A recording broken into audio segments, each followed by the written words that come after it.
Military drones, unfortunately, we've been seeing them constantly in various wars in recent years. How are they made? How do they work? We'll find out in this video. First of all, military drones aren't like the drones we have, right? At home.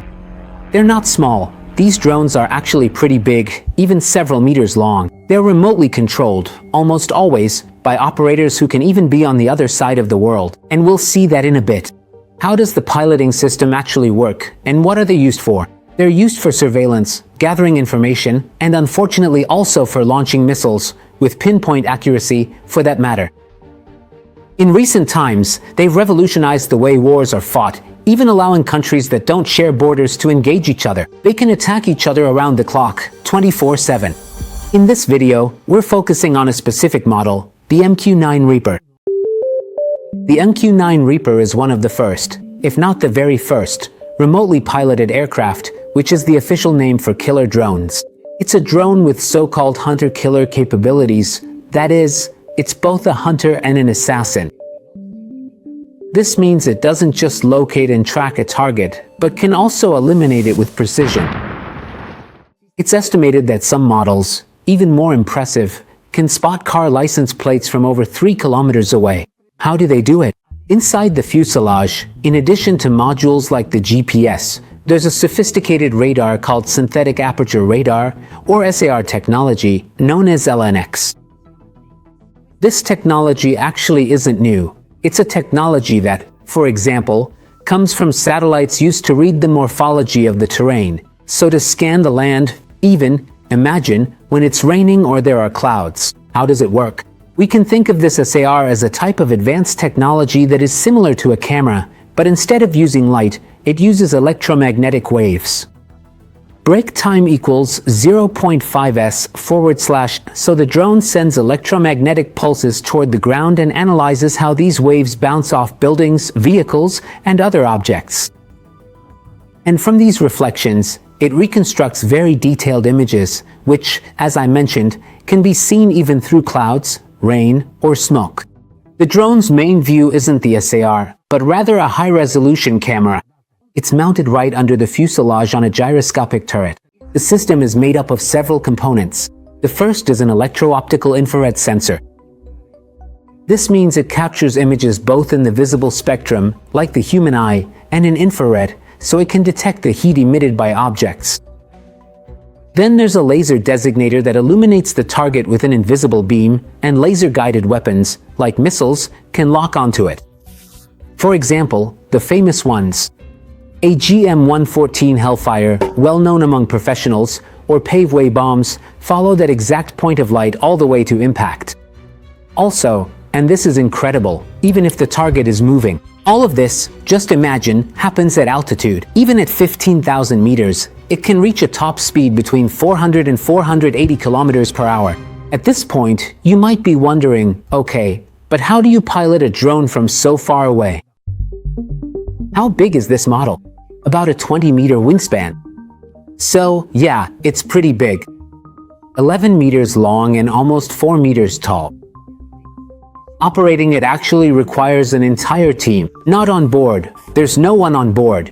As we mentioned, you need launch personnel, communication terminals, and a remote control station. During takeoff, the launch crew steps in, working directly on the runway.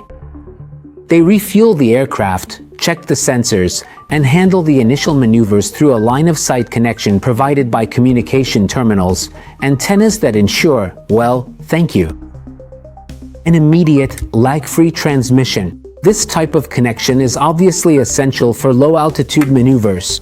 Once the aircraft reaches its operational altitude, control is handed over to the satellite connection, known as SATCOM. The dish mounted on the aircraft sends the signal to a geostationary satellite, which relays it to the ground terminal and then to the remote control station. This is where the pilot and the sensor operator take full control. So, let's say there are two roles. The first manages the route, altitude, and speed. The second controls the radar and cameras. Everything is operated using joysticks, basically video game style joysticks, though obviously more advanced, and through interactive screens. The environment really feels like an arcade, obviously much more high-tech, but with one major difference. When you press a button, it doesn't trigger a special effect, it drops a real bomb. The satellite link actually introduces a slight delay in the controls, so there's a lag between when the operator moves the joystick. The plane, which might be on the other side of the world, moves after a short delay, but the precision remains extremely high. In other words, the delay is very minimal. What's really surprising is the operational range. The pilot can be anywhere in the world, as long as they're covered by the military satellite network. Thank you. With the fuel capacity ranging from 1.8 to 2.7 tons. Then, depending on the model version, the MQ-9 Reaper can stay in the air, get this, for over 27 consecutive hours, making it perfect for long-range surveillance and attack missions. Another question that might come up is, but how do you stop a drone like this? Well, shooting down a military drone, like this one, is anything but easy, and there are several reasons for that. First of all, the nature of these models. They're small models that can also fly at low altitude, so they blend in with the terrain and are almost invisible to radar. Then there are the materials, often non-metallic, which further reduce their visibility. Finally, there's the economic factor. Paradoxically, drones cost less than the missiles or defense systems used to destroy them. So, the armed forces have experimented with different strategies to defend themselves. In some cases, actual aircraft have been used, so interceptor planes like those of NATO, but with very high costs and limited results. In other cases, as happened in Ukraine, for example, it proved effective. A more flexible strategy, using drones against drones. These aerial duels allow the enemy to be neutralized more quickly and also more cheaply, without wasting resources. Another solution is electronic warfare, particularly so-called jamming, which means disrupting radio frequencies. Since drones depend on communication signals, it's enough, so to speak, because it's actually not that simple, so it's enough from a technical standpoint. Interfering with those frequencies to disable them or make them crash.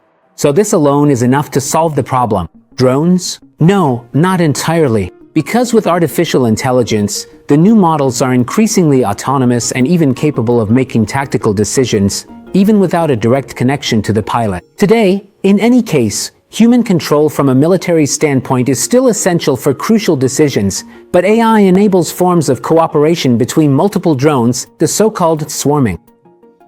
Killer drones. There are some unbelievable things out there. Honestly, it's a really terrible thing, let's be real, but it's interesting to see how technology is advancing in this way. This makes defense much more complex and clearly raises some very delicate ethical questions. What happens if a drone loses control or hits the wrong target? It should be noted that the United States claims that AI-based systems are traceable, transparent, and controllable, so that humans are always able to intervene.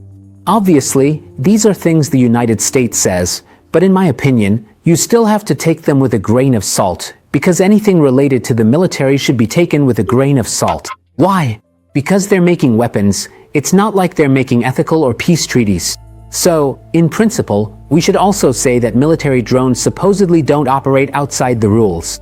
Their use is regulated by international law, but unfortunately, as we've seen lately, international law has basically been torn up and probably needs to be rebuilt. This is just my very personal opinion. It's a thought I'm sharing without any problem. So, it's regulated, supposedly by international law and by safety procedures that govern airspace traffic. Everything is supposed to be designed to ensure responsible use. Even as I make this video and talk about how things should be, inside I feel like there's something like, yeah, but they're still making war. In short, there is clearly something in place to reduce risks for the civilian population and maintain global stability.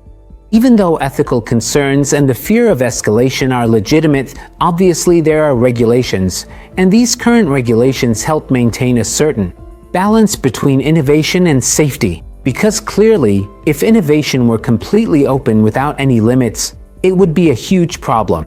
So, this allows us to take advantage of technology without losing sight of human control. That said, thank you so much for watching. I hope you found this video interesting. Let me know in the comments if there are other aspects of the military, technological, or engineering world that you'd like to see covered. I want to make it clear that these topics aren't meant to promote a military mindset. Absolutely not. It's just to understand what happens and how it happens. See you next time.